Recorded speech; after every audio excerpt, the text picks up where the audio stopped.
Hello friends, welcome back to the YouTube accounts में chapter 6 dissolution expense. हम आज इस चैप्टर को देखने वाले हैं।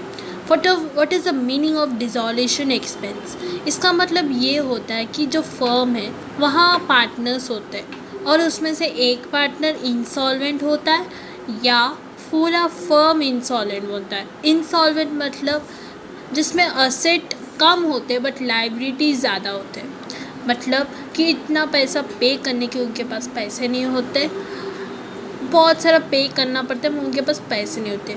तो उनको लगता है कि अभी हमें कंपनी को क्लोज़ करना ही है या लॉसेस हो रहे, तो लॉस बहुत हो रहा है, अभी और जी नहीं पा रहे, इसलिए बंद करना है। उसको कहते हैं डिसोल्यूशन एक्सपेंस। अभी देखो, आपको क्वेश्चन में बैलेंस शीट दिया जाता है, आपको बनाना है realisation account, partners capital account और बैंक अकाउंट। अभी कैसे? First of all first page में आप बनाओगे रियलाइजेशन अकाउंट, सेकेंड पेज में आप बनाओगे पार्टनर्स कैपिटल अकाउंट और सेकेंड पेज उधर ही आपको बैंक अकाउंट बनाना है।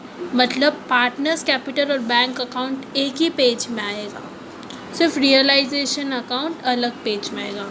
मैंने फॉर्मेट बनाया, आप देख सकते हो। Realisation accounts, always remember assets debit होता है, बैलेंस शीट के जो असेट्स हैं वो ऑलवेज डेबिट होता है असेट्स, और लाइबिलिटीज़ क्रेडिट होता है।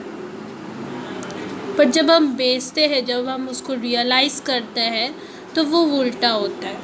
उल्टा कैसे? जब रियलाइज़ होता है तो असेट्स क्रेडिट हो जाता है और लाइबिलिटी डेबिट होता है। ओके, चाहिए तो आप बुक में लिख सकते हो। बैलेंस शीट के जो असेट्स है वो डेबिट होते हैं और जो लाइबिलिटीज़ है वो क्रेडिट हो जाते हैं। जब असेट्स को हम बेचते हैं, दैट इज़ रियलाइज्ड करते हैं, तो उसको तो क्रेडिट हो जाते हैं और लाइबिलिटीज़ डेबिट हो जाता है।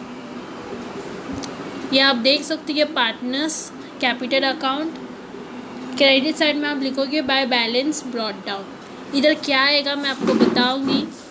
कैश अकाउंट बनाना है और डेबिट साइड में लिखना है to balance brought down.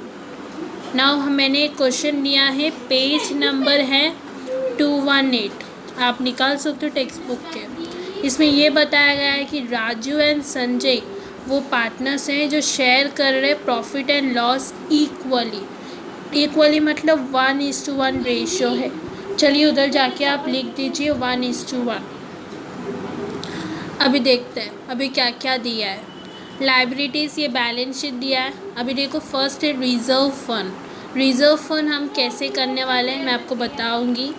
Reserve fund में हम पार्टनर्स के क्रेडिट साइड में जाएंगे और लिखेंगे बाय रिज़र्व फंड, और जो ये नंबर है जो 8000 है उसको कंट्रीब्यूट करेंगे, उसको डिस्ट्रीब्यूट करेंगे 4000। रिज़र्व फंड क्या होता है? जो प्रॉफिट होता है कंपनी में, उस प्रॉफिट से थोड़े से पैसे को साइड में रखा जाता है। मेरे को प्रॉफिट हुआ है, उसमें से मैंने 5000 को मैंने साइड में रखा है, उसको एमरजेंसी में मैं यूज़ कर सकती हूँ। उसको कहते हैं रिज़र्व फंड। ओके, तो उसको हमें डिस्ट्रीब्यूट करना है पार्टनर्स में। क्यों डिस्ट्रीब्यूट करना है? क्योंकि पार्टनर्स ने संभाल के रखा है। देन बिल्स पेबल क्रेडिटर्स, ये तो लाइबिलिटी है, आप उधर लिख दीजिए लाइबिलिटी। कैपिटल अकाउंट, देखिए मैंने पार्टनर्स कैपिटल अकाउंट के क्रेडिट साइड में लिखा था बाय बैलेंस ब्रॉट डाउन, तो वहाँ ये जो ये वैल्यू दिया है 20,000 24,000 उसको वहाँ लिखना है। हम इसको सॉल्व करेंगे नेक्स्ट वीडियो में। बिल्डिंग, फर्नीचर, डेटर्स, स्टॉक, ये सब रियलाइजेशन अकाउंट में आएंगे ना। वो असेट्स है तो कौन से साइड में आएंगे? Debit side. और जो ये बिल्स पेबल क्रेडिटर्स है वो कौन से साइड आएंगे? Credit side. Okay, bills payable cash, देखो कैश दिया है तो हम कैश अकाउंट के डेबिट साइड में लिखेंगे to balance brought down and 6000।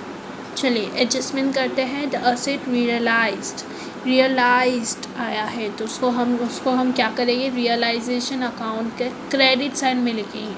मतलब ये जो असेट्स है जो हमने डेबिट किया है, क्यों डेबिट किया है? हमारे पास है, उसमें से कोई असेट्स हमने बेच दिया रियलाइज्ड हो गया, वो असेट्स को हम अभी क्या करेंगे, क्रेडिट करेंगे।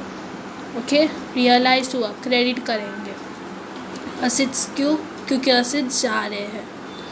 Okay, then Sanjeev agreed to take over the balance, okay, take over the building for 18,000। अभी क्या हो रहा है, जो बिल्डिंग है वो एक असेट है, उसको हमने डेबिट किया था।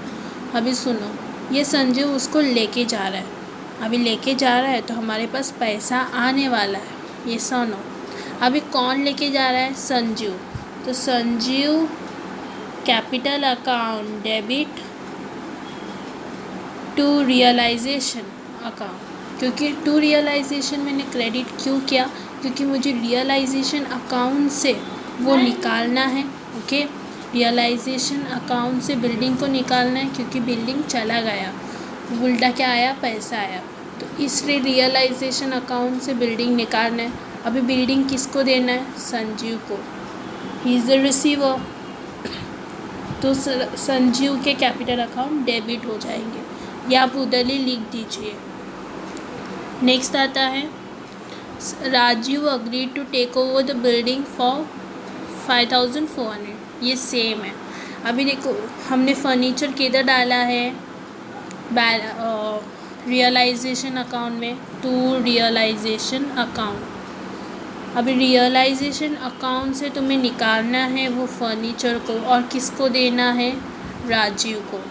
तो राजीव कैपिटल अकाउंट डेबिट, इसको उधर लिख दो आप लोग, Rajeev capital account debit to realisation account. हमने क्यों रियलाइजेशन अकाउंट को क्रेडिट किया, क्योंकि हमें यहाँ से फर्नीचर को निकाल के किसको देना है, राजीव को, इसलिए राजीव अकाउंट डेबिट हुआ, राजीव कैपिटल अकाउंट डेबिट हुआ।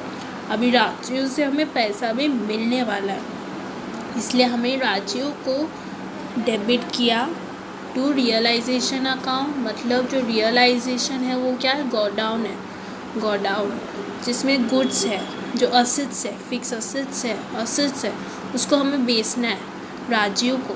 तो इसलिए हमने क्या किया, वो असेट्स को निकाल के राजीव को दे दिया, he is the receiver. Okay, understood, Rajeev capital account debit to realisation account. Next आता है realisation expense. Always remember, expense का मतलब क्या है, खर्चा। रियलाइजेशन एक्सपेंस, तो रियलाइजेशन एक्सपेंस आया तो रियलाइजेशन अकाउंट में डेबिट होगा टू कैश अकाउंट आएगा। Debit what comes in, credit what goes out. Realising expense का मतलब होता है मैंने किसमें खर्चा किया है, अभी खर्चा किया है बिजनेस ने तो पैसा जाने वाला है, तो टू कैश अकाउंट। देखिए मैंने लिखा है टू कैश अकाउंट। अभी मैंने किधर से, अभी किसके मेरा क्या हुआ है, रियलाइजेशन एक्सपेंस हुआ है, realisation account debit to cash account. मतलब रियलाइजेशन अकाउंट डेबिट होगा टू कैश अकाउंट, मतलब पैसा जाने वाला है, तो इसलिए हम क्या लिखेंगे, रियलाइजेशन अकाउंट डेबिट में जाएंगे और लिखेंगे टू कैश अकाउंट। उसमें पता चलेगा कि रियलाइजेशन में कि पैसा गया, हमने रियलाइजेशन एक्सपेंस में यूज़ किया, जैसे realisation account debit to cash account. Realisation expense में खर्चा हुआ। ओके, तो ये रहा। आई थिंक आपको ये सब समझा, हम प्रैक्टिकली भी करेंगे और उसको समझेंगे भी। सो आज के लिए इतना ही, मिलते हैं नेक्स्ट वीडियो में। Any doubt then please put in the chat box, I will clear it, and if you are new then please subscribe it for like this videos. Okay friends, bye, take care.